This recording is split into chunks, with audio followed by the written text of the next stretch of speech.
नमस्कार दोस्तों, हिंदुस्तान उदय YouTube platform पर आपका बहुत बहुत स्वागत है। मैं हूं Pradeep Dabas. My dear friend Modi, my dear friend Trump, ये एक दूसरे को बोलते हैं जब संबोधन करते हैं, लेकिन विवाद इतना गहरा हो चुका है। अगर इस फ्रेंड की व्याख्या की जाए तो क्या कहें। एक सियासी भूचाल पिछले कुछ दिनों से देश की राजनीति में आया हुआ है। लगातार एक दूसरे पे, चाहे विपक्षी दल है और चाहे सत्ताधारी दल बीजेपी है, वो एक दूसरे पे हमलावर है। लगातार एक दूसरे को जो है घेरने की कोशिश की जा रही है। और घेरने की कोशिश किस बात पे की जा रही है, ये महत्वपूर्ण है, क्योंकि माय डियर फ्रेंड जिनको मोदी जी बोलते हैं, डोनाल्ड ट्रंप, उन्होंने 21 मिलियन डॉलर यानी कि 182 करोड़ रुपए जो यूएस एड के जरिए भारत को मतदान प्रक्रिया को स्ट्रांग बनाने के लिए, सुदृढ़ बनाने के लिए दिए जाते थे, उस पर रोक लगाने का ऐलान किया था।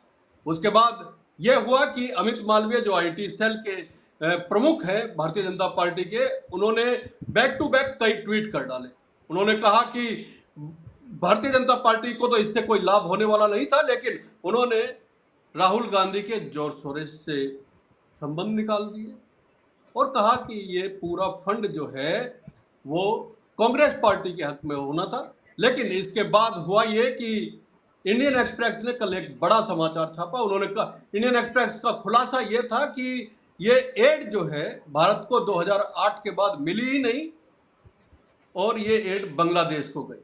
लेकिन अब मोदी जी के my dear friend Donald Trump का आज एक बार फिर से एक स्टेटमेंट आया है। उन्होंने बाकायदा नाम लेके कहा है कि ये 180 डॉलर की जो एड थी, जो फंडिंग थी, वो माय डियर मोदी फ्रेंड को गई है। इसको लेके फिर से सियासी भूचाल आना तय है। इसको लेके, क्योंकि देखिए, विदेश मंत्रालय इसकी जांच की बात कर रहा है, इसके तथ्यों की जांच की बात कर रहा है। कल विदेश मंत्रालय की ओर से एक स्टेटमेंट भी दिया गया, लेकिन तथ्यों की जांच किसके उसमें होगी, ये बड़ा सवाल है। देश के वरिष्ठ पत्रकार और जाने माने टिप्पणीकार, लेखक, विश्लेषक और ऐसे गंभीर मामलों पर सटीक टिप्पणी और विश्लेषण करने वाले प्रेम कुमार जी हमारे साथ है। प्रेम जी, बहुत बहुत स्वागत है हिंदुस्तान उदय यूट्यूब प्लेटफॉर्म पर। जरा प्रेम प्रेम सर, थोड़ा खुल के बताइए कि आखिर माजरा, सियासत अपनी जगह होती रहेगी, लेकिन यहाँ तो देश की आंतरिक सुरक्षा को लेकर सवाल उठाए जा रहे हैं, देश में सत्ता परिवर्तन तक की बात को लेकर सवाल उठाए जा रहे हैं। और माय डियर फ्रेंड मोदी को लेके ट्रंप साहब बोल चुके हैं कि उनको सत्ता से बाहर करने के लिए ये पैसा जो है रिलीज किया गया था, ये फंडिंग दी गई थी। लेकिन ऐसा, अब इसको किस तरीके से देखा जाए, ये थोड़ा समझाइए प्रेम सर। जी प्रदीप जी, वैसे तो हम थोड़ी सी गंभीरता में आते हैं, लेकिन आज जो खुलासा हमारे पूरे देश में हुआ है और डोनाल्ड ट्रंप ने जो कहा है कि मैंने अपने फ्रेंड नरेंद्र मोदी के लिए भारत को 21 मिलियन डॉलर की सहायता दी, ये जी। दरअसल उनके पिछले बयानों का एक्सटेंशन है। तो इसके बाद जो एक जुबान में अचानक दिमाग में जो आता है ना, वो एक गीत के बोल आते हैं। जी। वो है, दुश्मन न करे दोस्त ने वो काम किया है। ये जो गाना है, दुश्मन न करे दोस्त ने वो काम किया है, ये कैसे दोस्त हैं? एक दिन पहले उन्होंने कहा था कि हम चुनाव तंत्र को टर्नआउट बढ़ाने के लिए ये पैसा भेज रहे थे, तो इंडिया को। तो जब इंडिया को बोला गया तो बीजेपी के नेताओं में एक जोश आ गया, उबाल आ गया। भाई, अमेरिका से पैसा आ रहा था टर्नआउट बढ़ाने के लिए, सत्ता बदलने की कोशिश की जा रही थी। तो वो ये बताना चाह रहे थे कि इससे पहले जो बाइडेन की जो सरकार थी, क्योंकि इस एड को बंद किया जा रहा था, डोनाल्ड ट्रंप ये कह के बंद कर रहे थे कि हमारी पिछली सरकार इस देश को इतना रकम लुटा रही थी, उस देश को उतना रकम लुटा रही थी, पूरा ब्यौरा दे रहे थे, उसमें इंडिया का नाम आ रहा था। तो बीजेपी ने कहा कि ये मौका है, चौका मारो, और वो लगातार चौका मारने लगे। राहुल गांधी का विदेशी से संबंध, कांग्रेस का विदेश से संबंध, जॉर्ज सोरोस से पैसा आ रहा था, मोदी की सरकार को गिराने की साजिश की जा रही थी, टर्नआउट बढ़ाए जा रहे थे, चुनाव को राहुल गांधी के विदेशी पुराने शक्ति। इंटरव्यू निकाल के लगा दिए गए एक्स एक्स हैंडल पे, अपने अपने पे। 2023 के जो लंदन में बैठ के उन्होंने कहा था कि लोकतंत्र का एक बड़ा हिस्सा जो है वो खतरे में है, वो इंटरव्यू का पार्ट लगा दिया गया। उसके बाद मोदी जी के इंटरव्यू के कुछ पार्ट्स लगाए गए एक्स हैंडल पे और बताने की कोशिश की कि भाई ये तो एक साजिश थी। दरअसल पूरी बात ही उलट गई। जी अब तो राहुल गांधी का वो लोकतंत्र पर खतरा एक बार फिर से सही साबित हो रहा है। जी अब जो बीजेपी कह रही थी कि कांग्रेस अंतरराष्ट्रीय षड्यंत्र में शामिल है, भारत के लोकतंत्र को प्रभावित कर रही है, तख्ता पलट की कोशिश कर रही है कांग्रेस, वो भी पलट गया है। जी अब तो ये है कि वोटर टर्नआउट बढ़ाने के लिए अमेरिका से मोदी सरकार को पैसा दे रहे थे, माय फ्रेंड नरेंद्र मोदी को पैसा दिया जा रहा था। तो ये जी पूरा उलट गया। एक तो ये है कांग्रेस और बीजेपी की लड़ाई का एक पार्ट है, जी एक हिस्सा ये। दूसरा हिस्सा ये है भाई, नरेंद्र मोदी जी के लिए समझने की बात है, ये कब का ये फ्रेंड थे जो कहते थे कि माय फ्रेंड, बचपन में पढ़े थे कि कोई कैलिफोर्निया यूनिवर्सिटी में कहीं दोनों मिले थे, कब के ये फ्रेंड थे। दो राष्ट्र अध्यक्ष थे, बहुत सारे राष्ट्र अध्यक्ष, उनमें दोस्ती भी होती है, लेकिन एक मेंटल मैच होता है। वो तो मेंटल डोनाल्ड ट्रंप हमेशा ही दिखता है, इतने हजार झूठ बोल चुका है, जो वहां के अखबारों में 30,000 झूठ का टाइमलाइन बनाया हुआ है। तो उस झूठे व्यक्ति से नरेंद्र मोदी माय फ्रेंड करते थे, नमस्ते ट्रंप बोलते थे कि अब की बार ट्रंप सरकार, ये उनकी चुनाव में जाके मदद करते थे और जी फ्रेंड बोला करते थे। इस फ्रेंड ने उनको अपने शपथ ग्रहण में बुलाया और उसके बाद में इस फ्रेंड ने इनको बुला करके बैठा करके बेइज्जत किया। लेकिन हम बोलते हैं ये इनकी बेइज्जती नहीं थी, ये हिंदुस्तान की बेइज्जती हो रही थी और ये राष्ट्र की प्रधानमंत्री बेइज्जती हो नरेंद्र रही है। मोदी जी की वो मूर्खता थी कि वो उनको मित्र मान रहे थे। दो राष्ट्र अपने देश के लिए राष्ट्र प्रमुख होते हैं, मित्रता करने के लिए थोड़े हमने उनको चुना है या अमेरिका की जनता ने डोनाल्ड ट्रंप को चुना है। क्या मोदी और ट्रंप की मित्रता हो, चोंच लड़े, इसके लिए हमने चुना है क्या? अरे आप देश के लिए आप क्या कर रहे हैं? तो डोनाल्ड ट्रंप ने नरेंद्र मोदी को बिठा करके बोला, अरे जिसके ब्रिक्स में आप हो, ब्रिक्स के मेंबर, वो ब्रिक्स मर चुका है। जी बिठाकर बोले कि तुम जितना टैरिफ लगाओगे उतना ही हम भी लगाएंगे। हाँ, ऐसा रेसिप्रोकल नीति ऐसा तो अपनाने की बात दुश्मन। कही और मेटल पे तो 25% टैरिफ लगाने की बात उन्होंने साफ साफ कह दी। कह रहे इंडिया को टैरिफ किंग बता दिया। टैरिफ किंग बता रहे, बार बार बता रहे। तो जी वो बैठा करके बोल रहे हैं। ऐसे तो दुश्मन भी अपने दुश्मन के सामने नहीं बोलता है कि वो और दुश्मनी बढ़ जाएगी। ये दोस्त के सामने दोस्त बोल रहा था, अब दोस्ती बढ़ जाएगी या घट जाएगी, अब समझिए कैसे दोस्त थे। लेकिन दोस्त हैं तो ये दोस्ती ही मिसमैच थी, गोरे काले की दोस्ती थी, क्योंकि डोनाल्ड ट्रंप गोरा काला करता है। वो कमला हैरिस को काली महिला उसने कहा था, तो नरेंद्र मोदी को गोरा आदमी जी समझ के थोड़े दोस्ती कर लेगा? नरेंद्र मोदी को भी तो काला ही समझ रहा होगा, प्रेम कुमार प्रदीप डबास को भी तो काला बड़ी ही समझना होगा।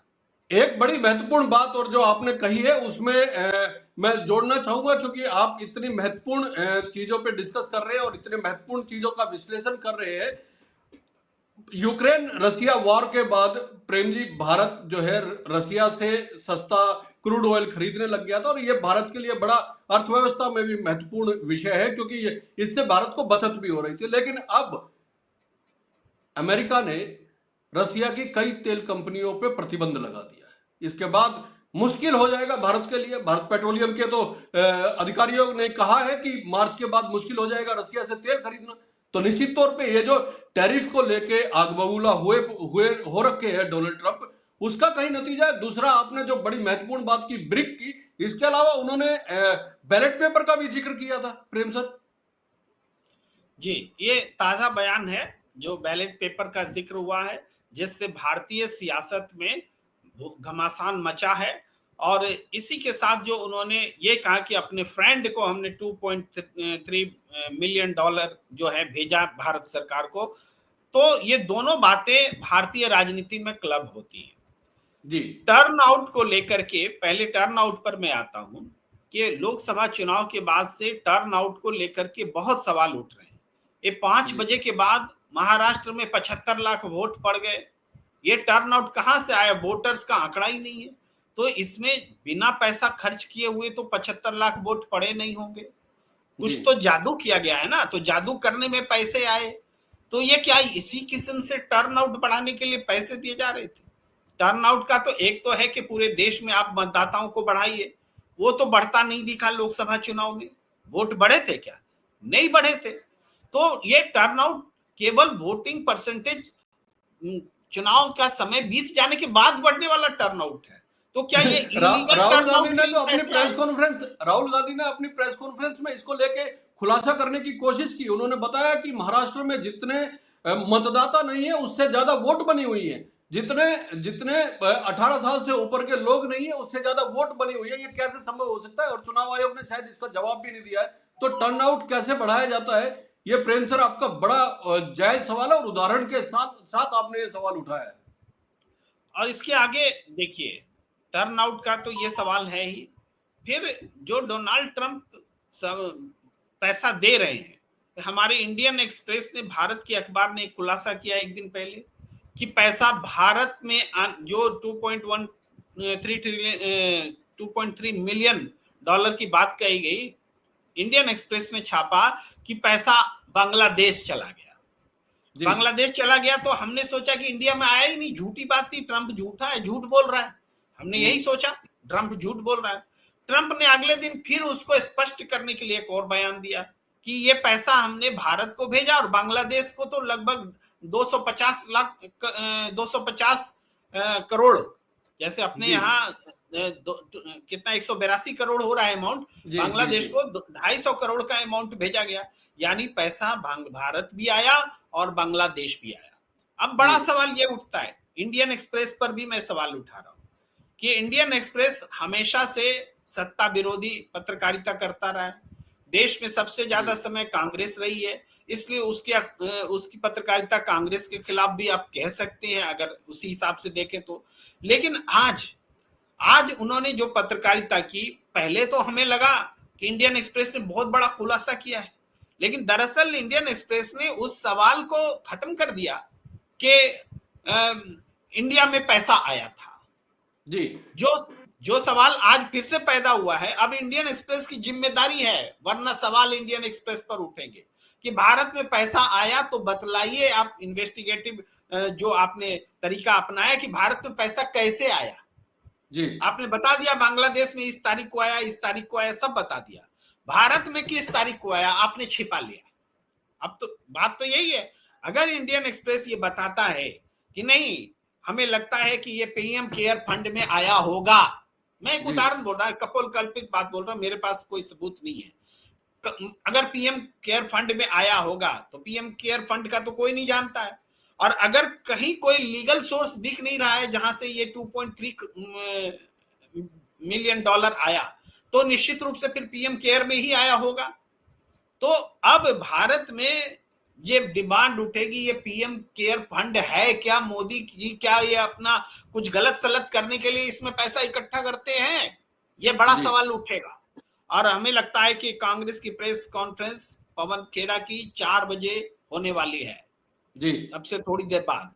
और मैं नहीं जानता, मेरे उनसे कोई ऐसे लिंक नहीं कि मैं उनको बोलूंगा तब वो बोलेंगे, लेकिन मुझे ये पूरा लगता है कि ये सवाल उठेंगे कि 2.3 मिलियन डॉलर का की जो रकम आई है, ये रकम कैसे आई?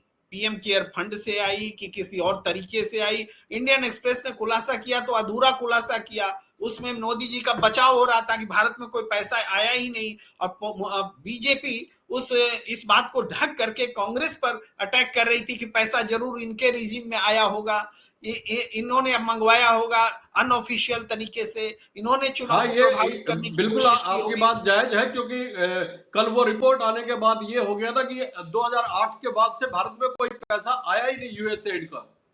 ये सरासर गलत बात है जी। पैसा कैसे नहीं आया?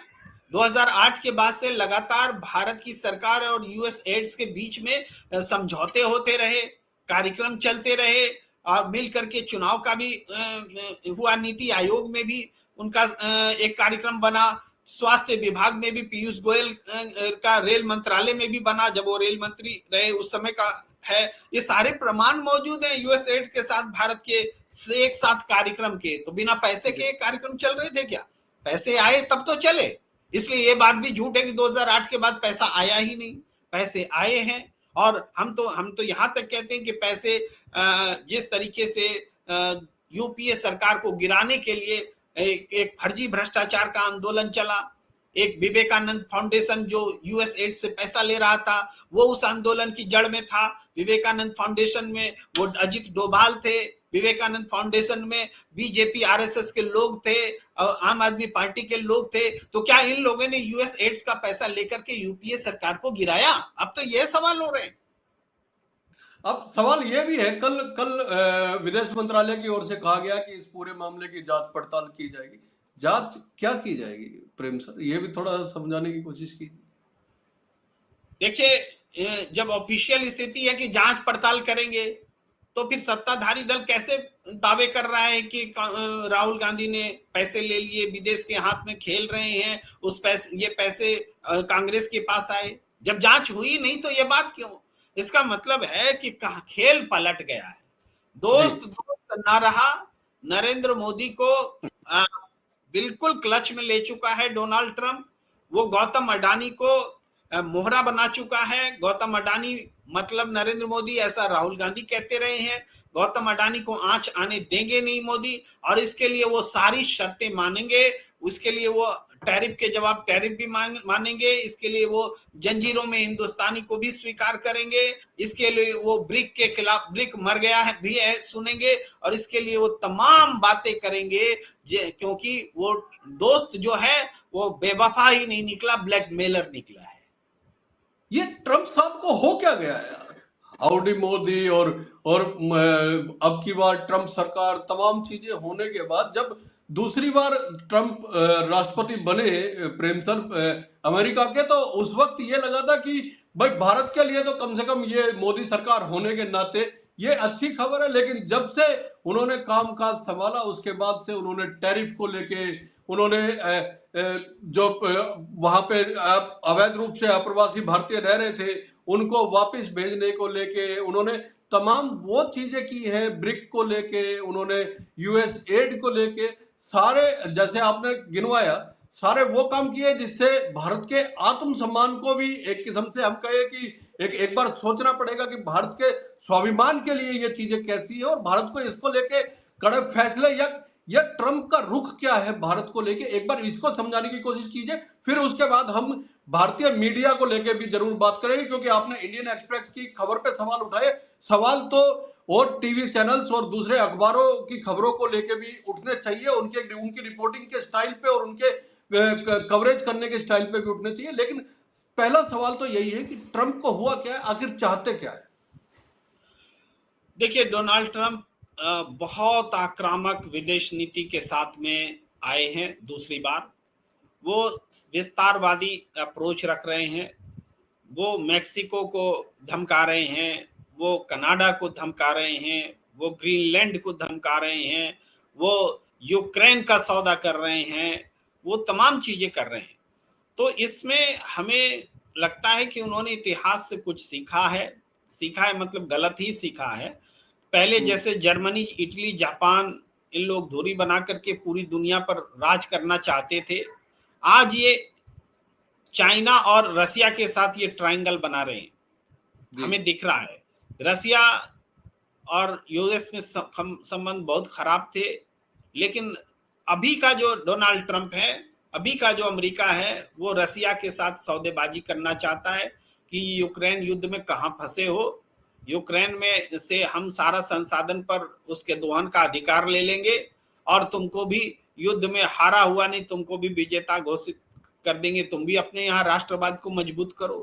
तो अमेरिका जो यूक्रेन है उसकी कीमत पर रसिया को एक तरह से वो कर रहा है, उसको लुभा रहा है। और ये बताना चाह रहे हैं तुम भी अपने आसपास के देशों पर वैसे ही जुल्म करो जैसे हम करते हैं, जी। तुम भी अपने टैरिफ वसूलो, तुम भी अपने आयात निर्यात नीति को अपने हिसाब में करो। और चाइना को भी खुली छूट दे रहा है, तुम भी जाओ अरुणाचल प्रदेश में बस्तियां बसाओ, देख लेंगे डोनाल्ड ट्रंप को, नरेंद्र मोदी को हम कुछ ना हेल्प करेंगे, तो नरेंद्र मोदी को हम टाइट रखेंगे। और नरेंद्र मोदी को टाइट रखने के लिए, इंडिया को टाइट रखने के लिए वो चाइना को भी छूट देने के लिए तैयार है। और चाइना से लड़ने की हमारी शक्ति नहीं है भैया। आप देखिए, हम पहले पाकिस्तान पाकिस्तान करते थे, अब तो चाइना की गोद में पाकिस्तान चला गया। अब तो पाकिस्तान का हम कुछ कर भी नहीं सकते। पाकिस्तान ने पाक ऑक्युपाइड कश्मीर को उठा करके चाइना के हाथों दे दिया है, वो रोड बनाने के लिए उनके हवाले कर दिया। अब कभी पाक अधिकृत कश्मीर को इंडिया ले सकेगा क्या? वो तो चाइना उसका इस्तेमाल करने लगा है उसके बड़े भूभाग पर। तो ये परिस्थिति दुनिया के बंदर बांट की हो गई है।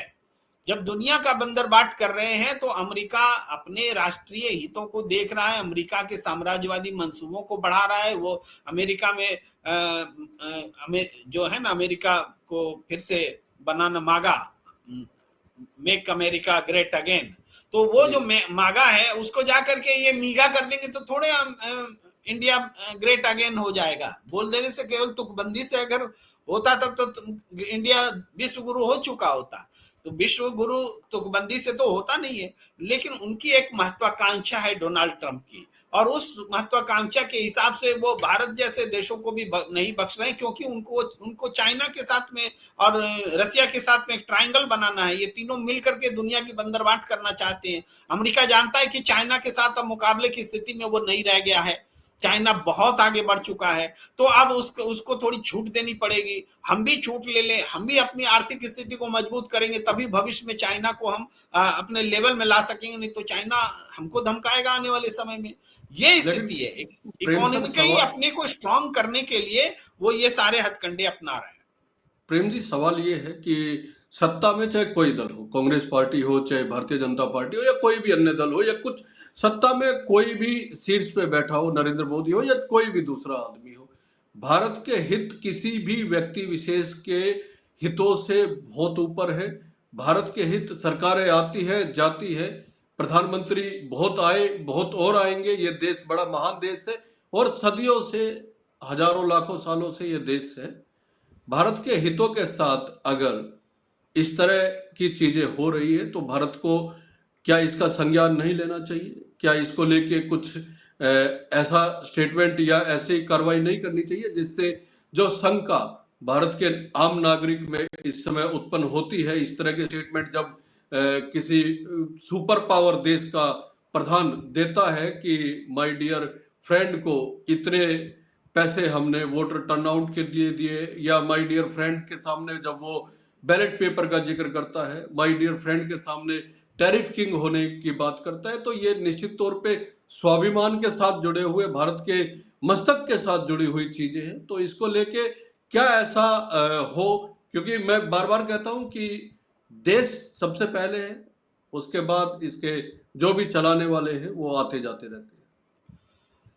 देखिए, व्यक्तिगत हित भारत की राजनीति में ऊपर हैं, वरना अमेरिका ने जैसे कहा था पहले दिन, डोनाल्ड ट्रंप ने जैसे कहा कि हमने पैसे भेजे भारत के, तो भारत के सत्ताधारी दल को अपने अपोजिशन से सवाल करने के बजाय अमेरिका और डोनाल्ड ट्रंप से पूछना चाहिए था कि तुम्हारी हिम्मत कैसे हुई कि तुम हमारे देश में चुनाव को प्रभावित करने के लिए अपोजिशन को पैसा दे रहे थे। पूछना चाहिए था। अगर अपोजिशन को वो पैसा दे रहे थे तो वो नहीं पूछ रहे थे, बल्कि अपोजिशन से सवाल पूछ रहे थे। आपको सवाल पूछना है डोनाल्ड ट्रंप से, आप पूछेंगे इंडिया की अपोजिशन से, तो इसका मतलब है कि व्यक्तिगत हित ही ऊपर है। आप डोनाल्ड ट्रंप पर कुछ, गौतम अडानी पर कुछ होता है तो आप डोनाल्ड ट्रंप के सामने कहते हैं कि ये पर्सनल मामला है, और हिंदुस्तान में कहते हैं कि अडानी पर हमला देश पर हमला है। कह रहे थे ना, अडानी भी तो कह रहा था प्रेस रिलीज जारी करके कि हम पर हमला किया जा रहा है, ये देश पर हमला है, माने अडानी पर हमला, इंडिया पर हमला कह रहे थे। तो और पूरे बीजेपी कह रही थी, और डोनाल्ड ट्रंप के सामने जाके कहते हैं कि पर्सनल मामला है। तो पर्सनल मामला, दरअसल ये अडानी की रक्षा करना बंद करें। अडानी की रक्षा का मतलब अडानी के कुकृत्यों की रक्षा करना बंद करें। अडानी के लिए दूसरे देश में जाके भीख ना मांगे। क्या आगे प्रधानमंत्री जाएंगे और पीछे अडानी जाएंगे और डील होगा? एक आदमी के लिए ये देश नहीं है। देश के उद्योगपतियों को मिलना चाहिए टेंडर, उद्योग का विकास होना चाहिए, मैन्युफैक्चरिंग का विकास होना चाहिए। ये नहीं कि कहीं जाकर के अडानी को टेंडर दिला दिए, वहां के की कंपनियों से करके कुछ ठेका दिलवा दिए, कुछ काम करा लिए और पैसा कमा के चले आए। हिंदुस्तान को क्या मिला, ये सवाल है। हमारी मैन्युफैक्चरिंग को का क्या हुआ? अगर इस तरीके से नहीं सोचा जाएगा, एक आदमी के लिए पूरे विदेश नीति को आप कुर्बान कर देंगे, एक आदमी के लिए देश का सम्मान गिरवी रख देंगे, तो फिर ये व्यक्तिगत मामला ही हुआ और देश को इसका खामियाजा भुगतना पड़ रहा है। आज फिर से 2 दिन पहले प्रियंका गांधी ने ट्वीट किया कि वो 90 बस्तियां फिर से चाइना ने बसा ली है अरुणाचल प्रदेश में, और उन बस्तियों की संख्या 256 हो चुकी है। 256 गांव बसा लिए, उसकी पूरी तस्वीर है। इस पर एक शब्द नहीं है हमारे देश के प्रधानमंत्री को बोलने के लिए, लेकिन विपक्ष को बोलने के लिए पूरा समय है उनके पास। विपक्ष को बोलने के लिए समय इसलिए भी है क्योंकि विपक्ष की ओर से जो विपक्ष पे खुद ही आरोप लगाते हैं। अब तक हमने जो राजनीति देखी प्रेम सर, वो अमेरिका ने तो एक नई बहस शुरू कर दी है भारत में, और इससे सियासी भूचाल आया ही हुआ है और निश्चित तौर पे आना भी चाहिए। अगर इतना इतना बड़ा खुलासा कोई इतने बड़े राष्ट्र का प्रमुख करता है कि हम वोटर टर्नआउट बढ़ाने के लिए इतने पैसे देते थे, और उसके बाद उन्होंने ये कहा कि हमने मोदी को पैसा दिया, ये निश्चित तौर पे सियासी भूचाल का ही बयान है और आना भी चाहिए इससे। लेकिन सवाल ये है प्रेम सर, जो हमने बात की मीडिया की भूमिका की, क्या जिस तरह से इंडियन एक्सप्रेस ने बिल्कुल एकदम आपने कहा कि बांग्लादेश का नाम लेके उन्होंने एक किस्म से ये कहना चाहा कि भारत में ये पैसा आया नहीं, तो उन्होंने एक किस्म से ये मान लीजिए कि मोदी को ही बचा दिया पूरी तरीके से। इसके अलावा जितने शोज हमने देखे टीवी चैनल्स पे, हिंदी अखबारों में जितने लेख पढ़े, वो प्रमाणित करता है कि मीडिया भी अब खोज में विश्वास नहीं रखता है।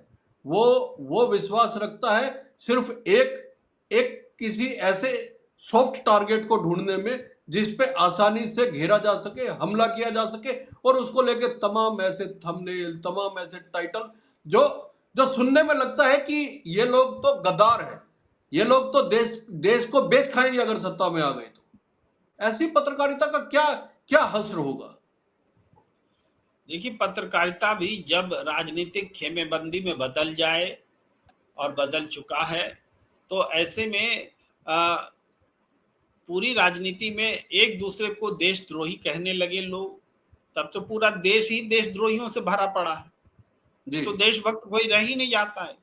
तो किसको किस पर आरोप लगाया जाए, ये प्रश्न खड़ा हो गया है। सही और गलत में फर्क करना मुश्किल हो गया है। कौन सही बोल रहा है, कौन गलत बोल रहा है। कल तक इंडियन एक्सप्रेस सही दिख रहा था, आज इंडियन एक्सप्रेस गलत दिख रहा है। कल तक डोनाल्ड ट्रंप की बयान पर पूरे मीडिया में डंका पीट रहे और अपोजिशन को कोस रहे, आज मुंह छिपाए फिर रहे हैं, क्योंकि आज उनके पास जवाब नहीं है। आज वो सत्ता का बचाव नहीं कर पा रहे हैं। अब उनको बोलना पड़ेगा कि डोनाल्ड ट्रंप झूठ बोल रहा है। और कल तक बोल रहे थे कि अमेरिका जैसे देश का राष्ट्रपति झूठ कैसे बोल सकता है। कल तक बोल रहे थे झूठ नहीं बोल सकता है, आज उनको बोलना पड़ रहा है कि झूठ बोल रहा है। आप बताइए, एक दिन में पत्रकार का मुखौटा जो है उतर जा रहा है। तो पत्रकारिता भी सबके सामने है कि किस तरह से पत्रकारिता हो रही है।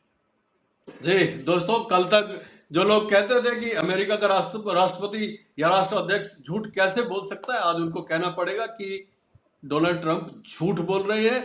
और प्रेम सर, एक छोटा सा सवाल, बिल्कुल छोटा, एकदम से संक्षिप्त में उसका जवाब चाहूंगा कि अगर माय डियर फ्रेंड मोदी को 182 करोड़ रुपए यानी कि 21 मिलियन डॉलर की एड जिस तरह से ट्रंप साहब कह रहे हैं कि वोटर टर्नआउट बढ़ाने के लिए दी गई, तो इसका मतलब यह है कि 240 पे सिमटी 2024 में भारतीय जनता पार्टी, क्या इससे भी बुरा हश्र होना था? देखिए, ये भी अभी कहना मुश्किल है कि ये पैसा लोकसभा चुनाव के समय दिया गया या फिर विधानसभा चुनावों के लिए दिया गया। कब कब पैसे आए उसकी तारीख जब तक नहीं पता चलेगी, विश्वास के साथ नहीं कह सकते। लेकिन जो प्रवृत्तियां दिख रही हैं, जो बुराइयां दिख रही हैं, टर्नआउट का हमें उत्तर नहीं दे रहा है चुनाव आयोग, ये वो डिसिसिव हो जा रहा है, जैसे महाराष्ट्र में 75 लाख नहीं नहीं, वोट। ये सवाल मैंने इसलिए पूछा ना क्योंकि उन्होंने कहा कि भारत में सत्ता परिवर्तन के लिए जो बाइडेन ने ये काम किया और उनको ये लग रहा है कि भारत में सत्ता परिवर्तन के लिए पैसा दिया गया, तो इसका मतलब ये संभव है कि ये लोकसभा के लिए आया, इसलिए ये सवाल उठा।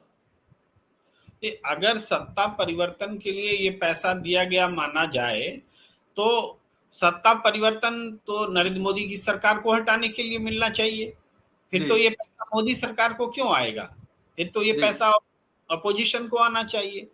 तो इसका मतलब है कि विभिन्न प्रदेशों में कहीं सत्ता परिवर्तन के लिए तो पैसे नहीं दिए जा रहे थे, जैसे महाराष्ट्र में, जहां पर अडानी का धारावी प्रोजेक्ट दांव पर लगा था।